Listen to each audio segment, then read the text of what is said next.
just added a sprinkle of atta flour, whole wheat flour. Let's give it a mix because it was a little bit wet. Focus. Focus, there we go. So let's give it a mix.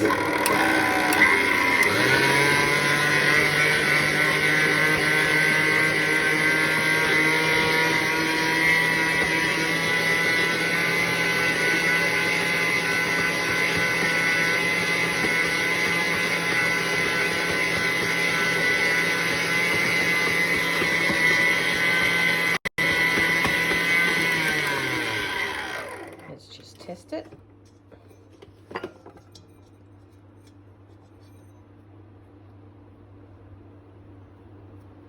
Still a little bit sticky, but that's exactly what we need. So I'm just lightly pressing that so you can see. So it's still sticky. See, it sticks to my thumb. That's exactly the way I want it. So I'll pull the rest out of the mix master and I'll knead it with my hands. Okay, I pulled it out of my mix master.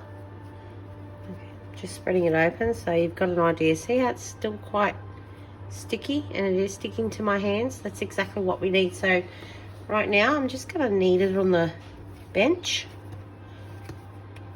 Like, it still will stick to your hands. If you have a problem with that, then just put a little bit of oil on your hand. You don't have to, but you can. So this is how I make my roti dough. And I've actually got a roti maker. But if you don't have a roti maker, then that's fine. Exactly what we did with the parathas. We'll be rolling it out the exact same way, and you will lightly fry it on the pan until it's cooked. So it's still quite sticky. See how it's quite sticky?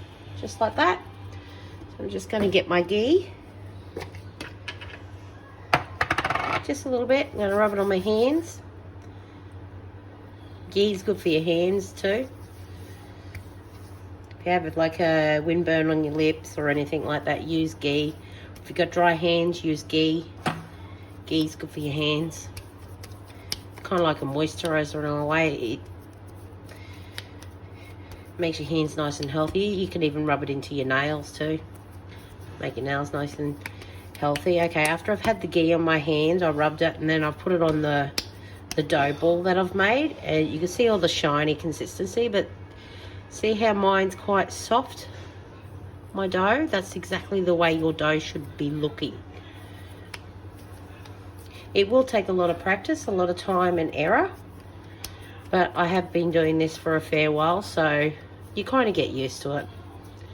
Okay, what I'll be doing now, I'll be letting that sit in my bowl until I'm ready to use it, but I will be putting a wet paper towel over it, just not like a sopping wet one, just a damp one over it, just so it doesn't dry out. So popping that one back in there,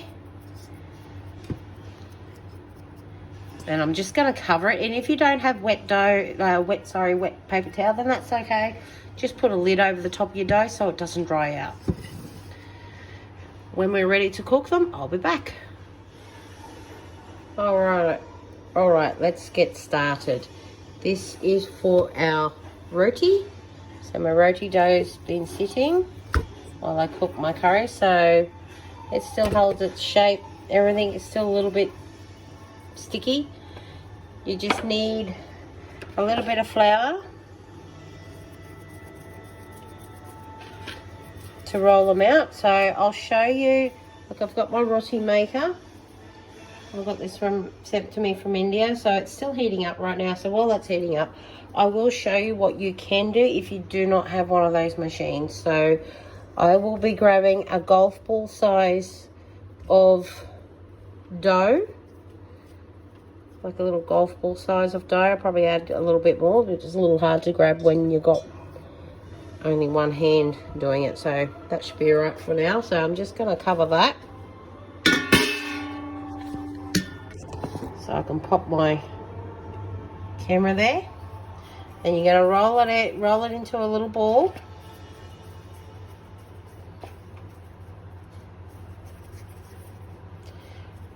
And then you lightly flatten, so you've got like a little circle, a little flat circle.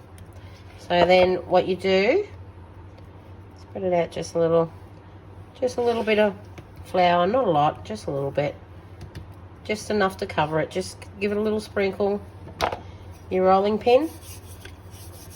Bit of flour on your rolling pin. Now, what you're going to do, you've got to flour your surface a little bit. So what you're going to do now is, you're going to roll out the circle that you're going to need. So don't put a lot of pressure, just put a little bit of pressure, not a lot. Just roll it out nicely. If you find that your rolling pin's getting stuck, just flip it and then just dust it off again and then roll again. So the thickness, you don't need them too thick and you can't have them thin either. So if you do make them too thin, then that's all right. Don't stress, just cook it for a little less time. So I'm just going to dust that little bit.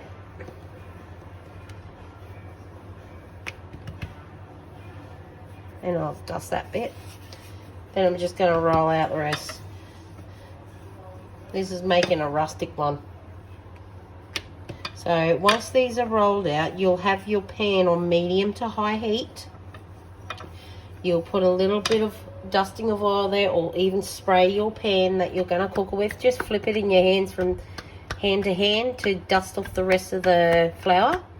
And then you'll drop it into your pan and then cook. And then once it's cooked, it will start bubbling. You'll see little bubbles on the surface of it. And then once you're getting those bubbles, you then flip it over and then you cook on the other side.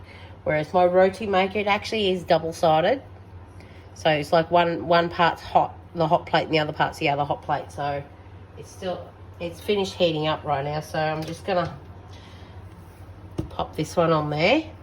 This is what you initially would do if you had it on a pan. So I'm just going to pop that one on there. Just like that. And you just let it do its cooking time.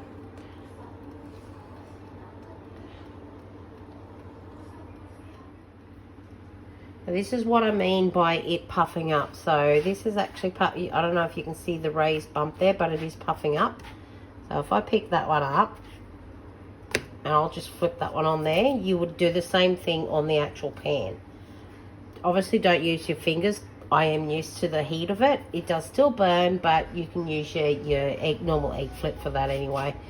But this one here, it has the hot plate there as well. So got the hot plate there and the hot plate there, so I'll actually close that to cook the rest of it. Not fully, just lightly close it. Now I'll let it go, just so it finishes cooking on the other side. Usually this one puffs it up and then pushes it out, but it won't do it for me. Sometimes it does, sometimes it doesn't. So I'm just gonna close that one, let it, and that the handle there flops down. Then you can lightly push on it, it'll puff it up a bit.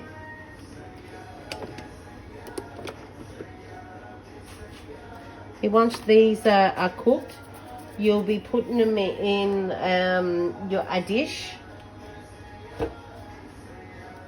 which I've got right here, and then you'll lightly brush it with some ghee, which I don't even know where my brush has gone, but that's okay.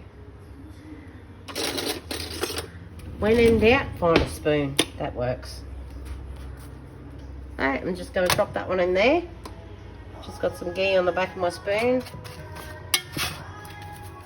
And then I'll just let it over like that. Okay. So here's one I rolled out just before. This is to go on my little machine here. That's around a little bit bigger than a golf ball. Flatten it out just that fraction. Then I dropped it in the flour, so it's like got a light coating of flour on there. This part's going to be the hard part. Give me 1 second. Let me think this out. Alrighty. Don't know how well this is going to work because I need 2 hands for this. So I usually close it down, then push that down, but it's not going to work.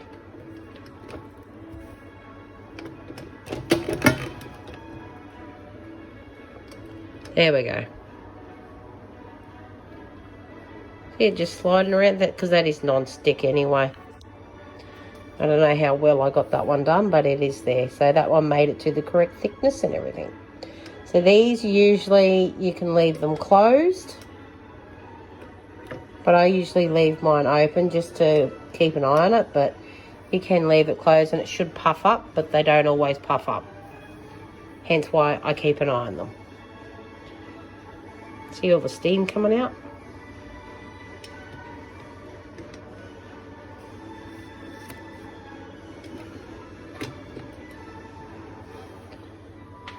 Let it do its thing. Probably takes a couple of minutes for it to cook properly.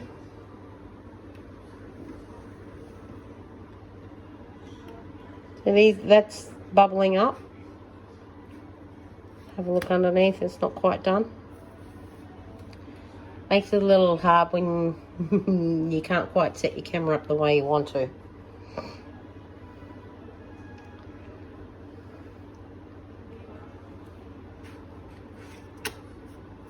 Got a little bit of golden brown there, golden colour.